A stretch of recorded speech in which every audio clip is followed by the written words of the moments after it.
On May 22, 1993, a man named Kurt was hauling boxes into his new home. He just relocated to this cozy two-story house with his fiancé named Kem. Kurt stepped inside, set the boxes down in the entryway, and headed back to the car for more. As he descended the stairs, he crossed paths with Kem, sharing a quick smile. She ascending, he descending. But mere moments later, as Kurt reached the vehicle, a massive shock wave slammed into his back, almost knocking him over. Turning in horror, he saw smoke erupting from the front door, fragments of glass and metal strewn everywhere, and the chilling aftermath of a blast that had just torn through the house where Kem stood. This wasn't some freak mishap. It was a meticulously planned killing, a concealed explosive device set to go off at the slightest touch. Who could harbor such hatred for a 29-year-old mom on the cusp of happiness? And what twisted path led to this explosive act of revenge in a peaceful Illinois suburb? We unravel real mysteries like this several times weekly. Subscribe and activate notifications to catch them all. Now, let's rewind to the events that built to this devastating night. Kem Wenger, born Kimberly Sue in the heart of the Midwest, had always been a fighter with a gentle spirit. Growing up in a large family scarred by divorce, she chased joy where she could, cheering in school, even snagging a small part in a Hollywood film back in the 80s. By her late 20s, she was navigating single motherhood, a young daughter from a stormy marriage that ended in endless court fights over visitation, and a toddler son from a rocky relationship with a factory worker who couldn't commit. Finances were a constant battle. After leaving a desk job plagued by unwanted advances from a colleague, Kem hustled as a stylist and cleaner, patching together paychecks with government help. Her ex, the father of her son, was a source of endless frustration, slacking on payments, showing up unannounced as if he owned the place. Her own mother, a tough-talking businesswoman with a history of run-ins with the law, added to the strain. Their bond had fractured into bitter silence. Then came a spark of light. In the fall of 1992, a setup date introduced Kem to Kurt Simon, a thoughtful 32-year-old training for a life in the clergy.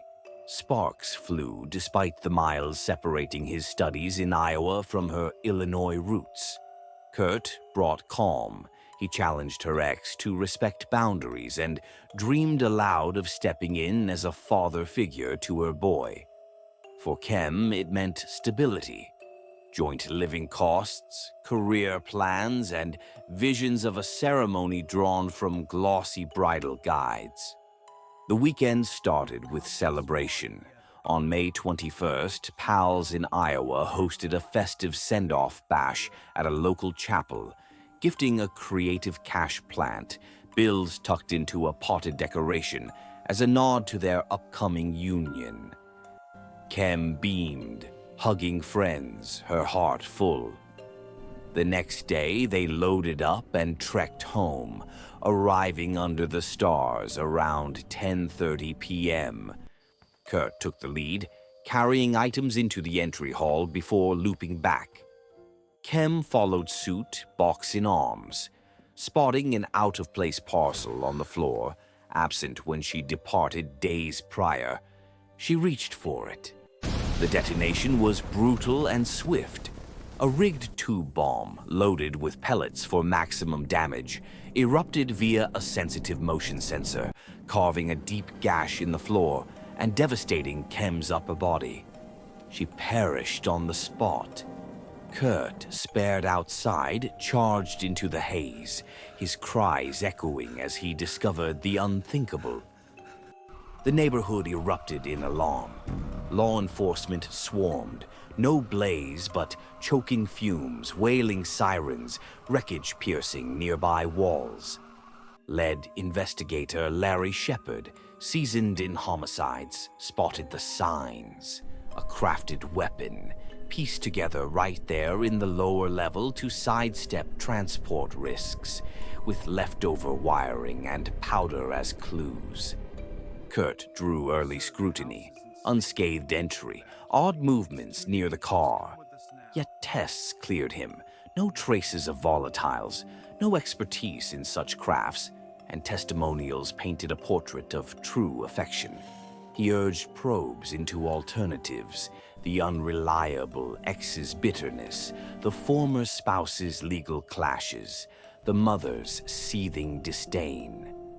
Fear rippled across the state, whispers of lurking dangers in deliveries.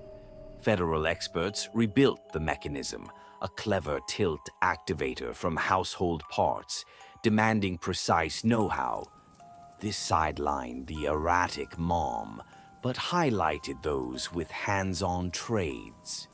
Defenses seemed solid at first, but expanding the setup window, days before the arrival, unlocked a vital memory. A child from next door recalled greeting a known figure exiting Kem's place mid-morning that Saturday. It pointed straight to her son's dad. His downfall? Overconfidence. Familiar with entry tricks from repeated intrusions, he wielded skills from his assembly line role and leisure pursuits with scaled models.